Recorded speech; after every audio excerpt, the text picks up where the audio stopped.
भाई बहनों, बिहार इलेक्शन तो शुरू हो गया है। 2025 नवंबर है। कैनन R6 Mark III भी रिलीज हो चुका है। अब क्या करें?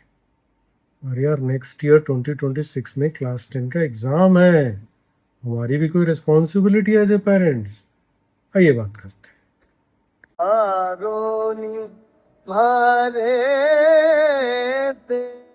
ये सेकेंड वीक ऑफ नवंबर है और 2025 का सेकेंड वीक का नवंबर है। नेक्स्ट ईयर फरवरी मिड से 2026 में मेरी छोटी बेटी का CBSE का क्लास 10 का एग्ज़ाम शुरू होने वाला है। अब आपके भी बच्चे होंगे, बेटी होंगे, बेटा होंगे, जो या तो CBSE में होंगे या ISC में, ICSC में होंगे या स्टेट बोर्ड में होंगे, जिनका भी एग्ज़ाम करीब करीब फरवरी, मार्च, अप्रैल इन महीनों में ही शुरू हो सकता है, जैसा आप जानते होंगे। तो अभी मैं ये स्पेसिफिकली ये वीडियो पेरेंट्स के लिए बना रहा हूँ और उसका टैगलाइन भी मैंने दिया है, class 10 exam for parents not for kids. हास्यास्पद है लेकिन इसको जरा सोचिए। जस्ट फॉर इंफॉर्मेशन, मैंने 1986 में क्लास 10 स्टेट बोर्ड से पास किया था। हमारे ज़माने में डिस्ट्रैक्शंस कुछ होते ही नहीं थे। ज़्यादा से ज़्यादा पड़ोसियों के चिल्ल पो, भैया ने मार दिया, दीदी ने ये कर लिया। और इंटरटेनमेंट के लिए हमारे पास टेलीविज़न भी नहीं होते थे, मोबाइल और टेलीफोन तो छोड़ ही दीजिए। ज़्यादा से ज़्यादा हम गली के बच्चों के साथ लुका छुपी खेल लेते थे, डॉक्टर डॉक्टर खेल लेते थे, यही हमारी डिस्ट्रैक्शन होती थी। तो फोकस करने के लिए सिर्फ हमारे पास पढ़ाई के सिवा कुछ होता ही नहीं था। दो झापड़ कस के पापा ने दे दिया, मम्मी ने दे दिया, बस सीधा पढ़ाई। और एक चीज, अब इन सारे ओवरऑल माहौल में दो तरह के बच्चे होते हैं मेरे ख्याल से, बहुत ही जेनरिक बोल रहा हूँ। एक होते काफी टैलेंटेड, काफी स्मार्ट, और एक होते थोड़े से डम। जैसे जो काफी स्मार्ट टैलेंटेड है, वो 2-4 घंटे पढ़ करके उनको सब समझ में आ जाता था। एक बार पढ़ लिया चैप्टर तो समझ लो कि उनको याद सा हो जाता था। और दूसरे कैटेगरी के बच्चे, उनको 10-10, 15-15 घंटे लग जाते हैं एक एक चीज को पढ़ने में, तो भी उनके दिमाग में घुसता नहीं है। तो मैं दूसरी कैटेगरी में आता था। तो क्लास 7-8 से मुझे वो एक पता नहीं क्यों अंदर से जगह कि नहीं भाई, पढ़ना ही है, पास करना ही है। तो 14-14, 15-15 घंटे पढ़ता था उस जमाने में। वो मेरा छोटा भाई बहुत स्मार्ट, तो वो 4-5 घंटे में उसको सब हो जाता था। चाहे जैसा भी हो, आपके ही बच्चे हैं, या पहली कैटेगरी में हो या दूसरी कैटेगरी में हो, अब एग्जाम के 2 से 3 महीने बाकी रह गए। अभी देखिए ना, नवंबर है, अभी दिवाली बीती है, अभी हैप्पी न्यू ईयर शुरू हो जाएगा, फिर कुछ कुछ किसी का बर्थडे होगा, कुछ और चीज होंगी, जनवरी में कुछ और नेशनल फेस्टिवल्स होंगे। तो गिन करके आपके पास 2-2.5 महीने ही बचे हैं। तो इन 2-2.5 महीने में एज ए पेरेंट्स हम क्या कर सकते हैं? यदि आप उनको रेगुलर पढ़ा रहे हैं, डायरेक्टली आप खुद से पढ़ा रहे हैं, तो one of the best things you can do. इससे अच्छा कुछ हो ही नहीं सकता।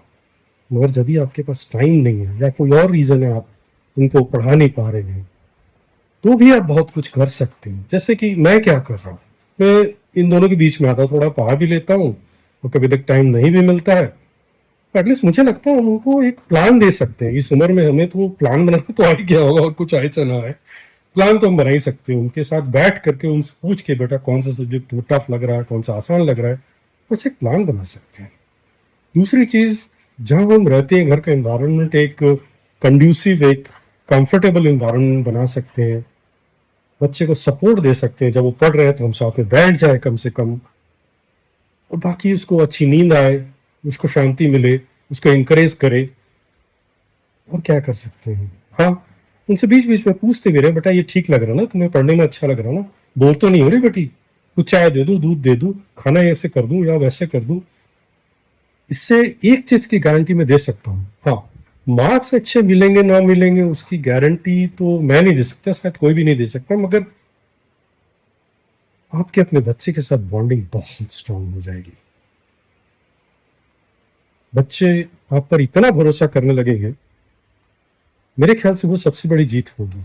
मार्क्स तो आते रहेंगे, जाते रहेंगे, मगर एक बार जो वो कॉन्फिडेंस, जो भरोसा बच्चे आप पर करने लगेंगे ना, हम पर करने लगेंगे ना, उससे खुशी, उससे ज्यादा खुशी शायद आपको शायद ना मिले। तो चलिए, शायद ऐसा भी हो सकता है आपको वो सब्जेक्ट खुद से पढ़ना पड़े, पढ़ाने के लिए अपने बच्चों को। या ना भी समझ में आया तो उसके साथ बैठ करके हाँ ये ठीक है, हाँ वो ठीक नहीं है, मुझे लगता है बच्चे बहुत खुश होंगे और उनका थोड़ा फोकस और कंसंट्रेशन बढ़ जाएगा। और जरूरत अभी ऐसे भी पड़ी तो हम खुद, यदि हम रेगुलर टीवी देखते हैं या कुछ एंटरटेनमेंट देखते हैं, उसको हम खुद से कम, अपने तरीके से कम कर दें, तो बच्चों को बोलना ना पड़ेगा बेटा मोबाइल ज्यादा मत देखो। मुझे ऐसा लगता है यदि हम खुद पर वो बंदिश ले आए तो बच्चों को ऑटोमेटिकली दिख जाएगा कि नहीं पापा मम्मी भी ये नहीं कर रहे, तो समय हमें भी नहीं करना चाहिए। ज्यादा मोबाइल और इंटरनेट से दूर ही रहे, कुछ अच्छी बड़ी बड़ी मूवी है सब ना ही देखे, आप समझ रहे हैं, थोड़ा सा मीडिया से दूर ही रहे, तो शायद मुझे लगता है कि उनको फोकस करने में आसानी होगी। आप विश्वास करिए, ये एक ऐसी सिचुएशन है जो बच्चे बहुत स्ट्रेस्ड आउट हो जाते हैं। बाकी तो आप न्यूज़ देखते ही हैं, आपको आसपास का माहौल मालूम ही है, आजकल के बच्चे कितने जल्दी डिप्रेस्ड हो जाते हैं। एक चीज अच्छी थी हमारे जमाने में, हम डिप्रेस बहुत जल्दी नहीं होते थे। हमें बस छोटी सी, हमें हमें हमें जरूरत छोटी सी थी, हमें तकलीफ छोटी सी थी। आजकल बच्चों की जरूरतें बहुत है, इसलिए उन्हें शायद तकलीफ ज्यादा होती है। खैर जो भी है, बात वही है कि हम अपने बच्चों के साथ बैठ सकते हैं।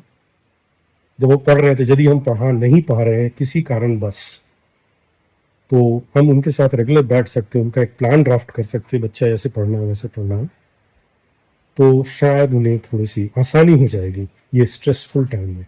बाकी सब चंगा सी। आप मुझे कमेंट में बताइए, आपके बच्चे, बेटी है बेटा है, और आप क्या कर रहे हैं उनके क्लास 10 की पढ़ाई के लिए। आप कितनी पढ़ाई कर रहे हैं, आप कितनी फोकस कर रहे हैं, आप कितना डेडिकेट कर रहे हैं। खुश रहिए। Happy examination, happy preparation. Thank you.